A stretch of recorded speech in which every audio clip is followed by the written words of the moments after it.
இன்னைக்கு நம்ம என்ன பார்க்க போகிறோம் அப்படின்னா transportation of plants and circulation animals, அதாவது நம்மளோட சயின்ஸில் 14th சாப்டராக இருக்கிறது. அண்ட் இதோட பார்ட் 2 வீடியோ பார்க்க போகிறோம். அண்ட் இந்த பார்ட் 2 எதெல்லாம் டிஸ்கஸ் பண்ண போகிறோம் அப்படின்னா டிஃப்யூஷன், ஆஸ்மோசிஸ், ஆக்டிவ் டிரான்ஸ்போர்ட் பற்றி பார்க்க போகிறோம். அதில் பிளாஸ்மோலைசிஸ் அண்ட் இம்பிபிஷன் பார்க்க போகிறோம். So active transport, passive transport அப்படின்னு 2 டிரான்ஸ்போர்ட் இருக்குது. ஸோ நம்ம பயணிக்கிறது 2 விதமாக நம்ம பயணிக்கலாம். அந்த மாதிரி இதில் எப்படி வாட்டர்ஸ் ஆனது எல்லா பிளான்ஸோடைய பார்ட்ஸுக்கும் எல்லா பிளான்ட்டோட எல்லா பார்ட்ஸுக்கும் போகும் அப்படிங்கிறது தான் இங்கே டிரான்ஸ்போர்ட் அப்படிங்கிறது. அது நேர் வழியாக போகுது, குறுக்கு வழியாக போகிறது. ஸோ அதுதான் இங்கே ஆக்டிவ், பாசிவ் அப்படின்னு சொல்லியிருப்பாங்க. ஸோ பாசிவ் அப்படிங்கப்போ அதில் டிஃப்யூஷன் அப்படின்னு ஒரு விஷயம் இருக்கும். அதாவது இந்த பாசிவ்னாலே ஹையர் கான்சன்ட்ரேஷன்லேருந்து லோயர் கான்சன்ட்ரேஷனுக்கு போகிறது. ஆக்டிவ் டிரான்ஸ்போர்ட் அப்படிங்கப்போ லோவர் கான்சன்ட்ரேஷன்லேருந்து ஹையர் கான்சன்ட்ரேஷனுக்கு போகிறது, பட் வித் எனர்ஜி. ஸோ அங்கே எனர்ஜியே இல்லாமல் போவாங்க, இங்கே எனர்ஜியோட போவாங்க. இதுதான் நம்மளுடைய டிஃப்ரென்ஸ் அப்படின்னு சொல்லலாம். ஸோ இங்கே ஃபெசிலிட்டேட் டிஃப்யூஷன் அப்படின்னு சொல்லியிருப்பேன். ஸோ அதுக்கு இது ரெண்டுத்துக்கும் சென்டர் மாதிரி சொல்லலாம். பட் அதுக்கு எனர்ஜி தேவையில்லை, பட் அதுக்கு தேவைப்படும் ஏதோ ஒரு விஷயம் தேவைப்பட்டு இருக்கும் அப்படின்னு சொல்லலாம். பட் அது நம்மளுக்கு தேவையில்லை, நம்ம புக்கெலாம் அதை பற்றி இல்லை. ஸோ ஃபர்ஸ்ட் நம்ம பார்க்க போகிறது டிஃப்யூஷன் தான். ஸோ டிஃப்யூஷன் அப்படிங்கிறது என்ன அப்படிங்கிறதுக்கு முன்னாடி ஹையர் கான்சன்ட்ரேஷன்லேருந்து லோவர் கான்சன்ட்ரேஷன்லேருந்து ஹையர் கான்சன்ட்ரேஷன் சொல்கிறது என்ன அப்படின்னு பார்த்தோன்னா, ஃபார் எக்ஸாம்பிள் நீங்கள் ஊதுபத்தி எடுத்துக்கோங்க. ஸோ அந்த ஊதுபத்தியை நம்ம பொருத்தி வைக்கும்போது ஸ்ட்ரைட்டாக முதல்ல என்ன ஆகும் அப்படின்னா அதோட புகை வரும். அதுக்கடுத்து அது அங்கே இங்கேன்னு காணாமல் போயிடும். அதுதான் அர்த்தம். ஒரு குறிப்பிட்ட இடத்துல எல்லோரும் குறைஞ்சிருக்கிறத விட்டு விலகி எல்லா இடத்துக்கும் காற்று எங்கெல்லாம் இருக்கோ அங்கெல்லாம் பரவக்கூடிய தன்மை இருக்குல்ல. ஸோ அந்த பரவுகிற இடத்துல உள்ளது எல்லாமே என்ன அப்படின்னு பார்த்தோம் அப்படின்னா நம்மளுக்கு கான்சன்ட்ரேஷன் அப்படின்னு சொல்லுவாங்க. ஸோ ஹை கான்சன்ட்ரேஷன் அப்படிங்கிறது கொச்சன்னு இருக்குது. இப்போ ஒரு பார்ட்டி ஹால் இருக்குது. அந்த பார்ட்டி ஹாலில் எல்லோரும் டான்ஸ் ஆடுறாங்க ஒரு ரூமில். அந்த ரூமில் ஃபுல்லாகவே என்ன இருக்குது அப்படின்னா கூட்டம் இருக்குது. ஸோ அந்த கூட்டம் இருக்கிற இடத்துல எல்லா டான்ஸர்ஸும் நம்மளுக்கு ஆடும்போது நம்மளுக்கு என்ன ஆகும் அப்படின்னா ரொம்ப டிஸ்டர்பன்ஸாக இருக்கும். அதில் ஹை கான்சன்ட்ரேஷன், ரொம்ப இறுக்கமாக இருக்கிறாங்கன்னு அர்த்தம். ஸோ லோ கான்சன்ட்ரேஷன் அப்படிங்கிறது எந்த இடம்லாம் ஃப்ரீயாக இருக்கோ அந்த அதிகமாக இருக்கிற இடத்துலேருந்து விலகி நம்மளுக்கே தோணும்ல, இங்கே எப்படி ஆட முடியும், ரொம்ப எரிச்சலாக வருது அப்படின்னு நம்ம எப்படி போவோம், தப்பிச்சு இங்கேருந்து போயிடணும். அந்த மாதிரி அந்த டான்ஸர்ஸ் எப்படி அந்த இடத்துலேருந்து பக்கத்து ரூமில் இடம் இருக்குது அப்படின்னு போகிறாங்களோ அதே மாதிரி தான் ஹை கான்சன்ட்ரேஷன்லேருந்து லோ கான்சன்ட்ரேஷனுக்கு போகிறது அப்படின்னு சொல்லலாம். ஸோ அதாவது அதிகமாக இருக்கிற இடத்துலேருந்து எல்லா இடத்துக்கும் பரவி போகிறது, கம்மியாக இருக்கிற இடத்துக்கு போய் நிரப்புறது தான் இதோட வேலை. அதுதான் இங்கே நடக்குது. ஸோ இப்போ டிஃப்யூஷன் அப்படிங்கப்போ movement of solid, liquid, gaseous molecules higher concentration ரீஜன்லேருந்து அதிகமாக இருக்கிற ரீஜன்லேருந்து லோவர் கான்சன்ட்ரேஷன் எனர்ஜிக்கு வித்தவுட் யூட்டிலைசேஷன் ஆஃப் எனர்ஜி, எந்த ஒரு எனர்ஜியும் பயன்படுத்தாமல் என்ன பண்ணுவாங்க அப்படின்னா ஹை கான்சன்ட்ரேஷன்லேருந்து லோ கான்சன்ட்ரேஷனுக்கு போவாங்க. அது சாலிடாக இருக்கலாம், இல்லை லிக்விடாக இருக்கலாம், அல்லது அது கேஷியஸாகவும் இருக்கலாம். ஸோ பிஃபோர் டிஃப்யூஷன் இடிச்சுக்கிட்டு இருக்காங்க, ஆஃப்டர் டிஃப்யூஷன் ஃப்ரீயாக ஆயிடுறாங்க. பட் இங்கே எந்த ஒரு டிஃப்யூஷனுக்கு எந்த ஒரு எனர்ஜியும் என்ன பண்ணல அப்படின்னா யாருடைய துணையும் இல்லாமல் இருந்தாங்க அப்படின்னு சொல்லலாம். ஸோ ஆக்டிவ் டிரான்ஸ்போர்ட் அப்படிங்கிறது இப்போ டேப் நீங்கள் திறந்துட்டிங்கன்னா தண்ணி வரும். பட் இந்த அடிப்பம்பு அப்படிங்கிறதுக்கெலாம் நம்ம ஒரு ப்ரெஷர் யாரோ ஒருத்தவங்க இருந்து அதை லிமிட் பண்ணிக்கிட்டு கைட் பண்ணிகிட்டே இருக்கணும். அதே மாதிரி தான் ஆக்டிவ் டிரான்ஸ்போர்ட். யாரோ ஒருத்தவங்க எனர்ஜி கொடுத்தா ஆக்டிவாக வேலை செய்வாங்க. பட் இப்போ அந்த பாசிவ் டிரான்ஸ்போர்ட்டில் இருக்க டிஃப்யூஷன் எல்லாமே அவங்களுக்கு யாரோட உதவியும் தேவை, அவங்க பாட்டு பண்ணிக்கிட்டே இருப்பாங்க. பட் இவங்களுக்கு ஏதோ ஒரு எனர்ஜி தேவை. ஸோ அந்த யூட்டிலைசேஷன் ஆஃப் எனர்ஜி தான் அங்கே வித்தவுட் யூட்டிலைசேஷன் ஆஃப் எனர்ஜின்னு இருக்கும், இங்கே யூட்டிலைசேஷன் ஆஃப் எனர்ஜி இருக்கும். இதுதான் இங்கே வித்தியாசம். அதே மாதிரி அங்கே ஹையர் கான்சன்ட்ரேஷன்லேருந்து லோவர் கான்சன்ட்ரேஷனுக்கு போகும், இங்கே லோவர் கான்சன்ட்ரேஷன்லேருந்து ஹையர் கான்சன்ட்ரேஷனுக்கு போகும். ஃபார் எக்ஸாம்பிள் நான் ரீட் பண்ணுறேன். ஆக்டிவ் டிரான்ஸ்போர்ட் என்ன பண்ணுவோம் அப்படின்னா active transport utilises energy to pump molecules against the concentration gradient. What is concentration gradient? Concentration gradient அப்படிங்கிறது என்ன அப்படின்னா இப்போ ஒரு இடத்துல பூரா லோவர் கான்சன்ட்ரேஷன் இருக்குது, இன்னொன்று இடத்துல பூரா ஹையர் கான்சன்ட்ரேஷன் இருக்குது. ஸோ இந்த இதுக்கும் உள்ள ஒரு வேறுபாடு இருக்குல்ல, இதுதான் என்னன்னு சொல்லுவாங்க அப்படின்னா கான்சன்ட்ரேஷன் கிரேடியன்ட் அப்படின்னு சொல்லுவாங்க.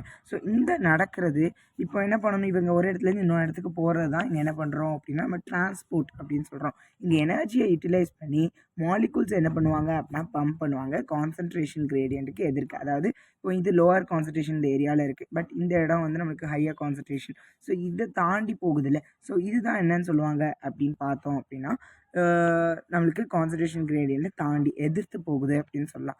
Active transport is carried out by membrane bound protein bound பண்ணியிருக்கிற மெம்பரேனால தான் இது என்ன பண்ணப்படும் அப்படின்னா பண்ணப்படும் அப்படின்னு சொல்லலாம். இந்த ப்ரோட்டீன் என்ன பண்ணும் அப்படின்னா these protein use energy to carry substance across the cell membrane, hence they are often referred as pumps. இவங்க பம்ப் மாதிரின்னு சொல்லலாம். ஸோ எப்படி சொல்கிறது, ஃபர்ஸ்ட் ஒரு செல் எடுத்துக்கிட்டோம் அப்படின்னா அந்த செல்லு அதுக்குள்ளே வந்து என்ன இருக்கும் அப்படின்னா செல் மெம்பரேன் இருக்கும், செல் வால்குள்ளே செல் மெம்பரேன் இருக்கும். கரெக்டாக? ஸோ அந்த செல் மெம்பரேன் இவங்க என்ன பண்ணுவாங்க, இந்த ப்ரோட்டீன் எல்லாம் எனர்ஜியை யூஸ் பண்ணி சப்ஸ்டன்ஸை செல் மெம்பரேனை வழியாக போக வைப்பாங்க அப்படின்னு சொல்லலாம்.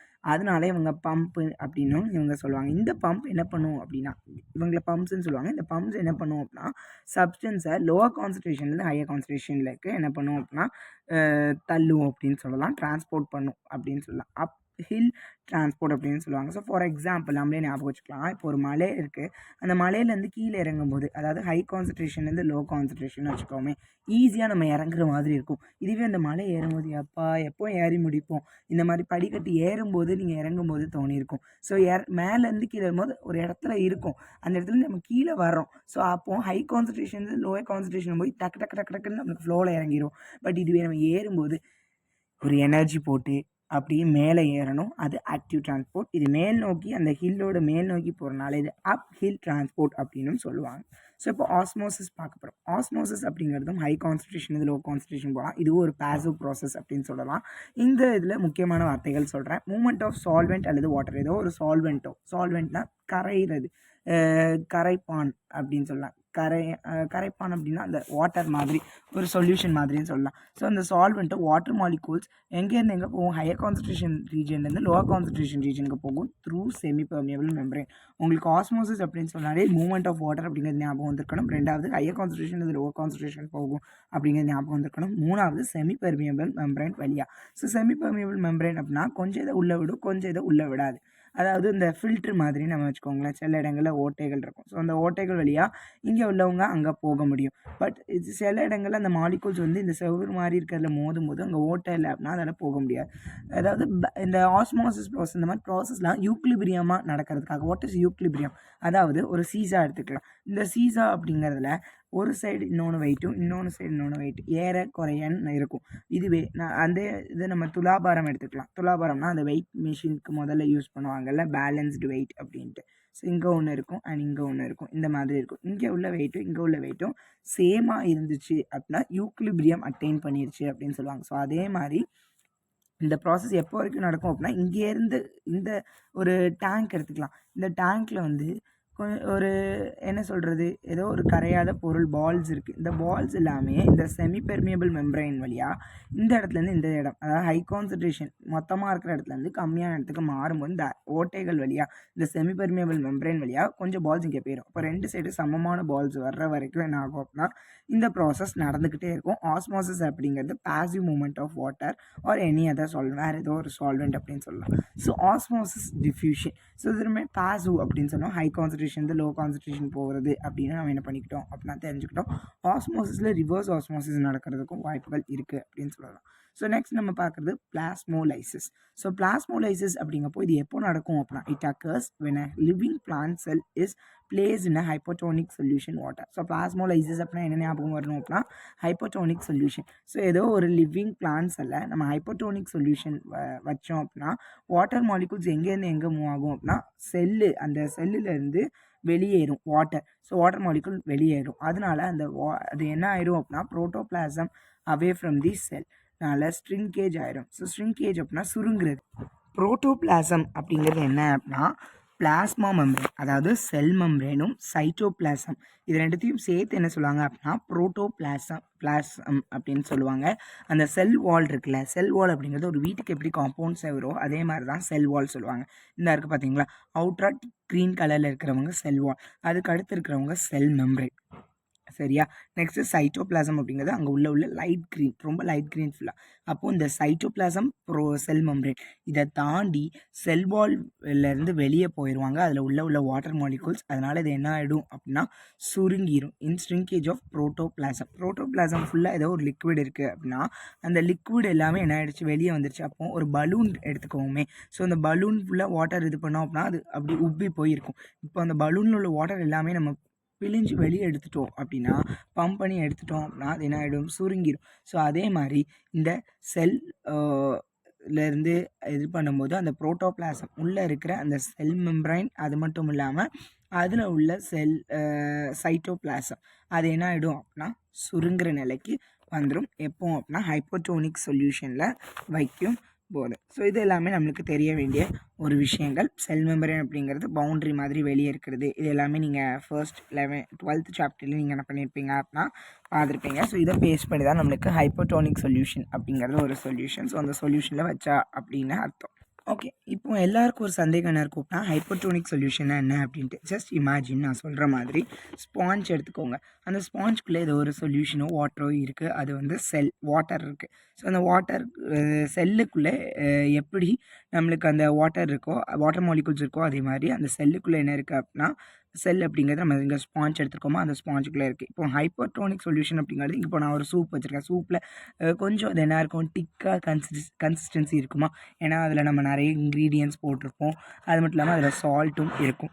ஸோ அப்படிங்கப்போ அந்த உள்ள சொல்யூஷன் என்ன ஆயிடுவாங்க அப்படின்னா இந்த உப்பாக இருக்கிற இந்த சூப்பு கூட வைக்கும்போது இதில் சொல்யூட் சால்ட் இருக்குது. இதுக்கு அதிக கான்சன்ட்ரேஷன் இருக்கும்.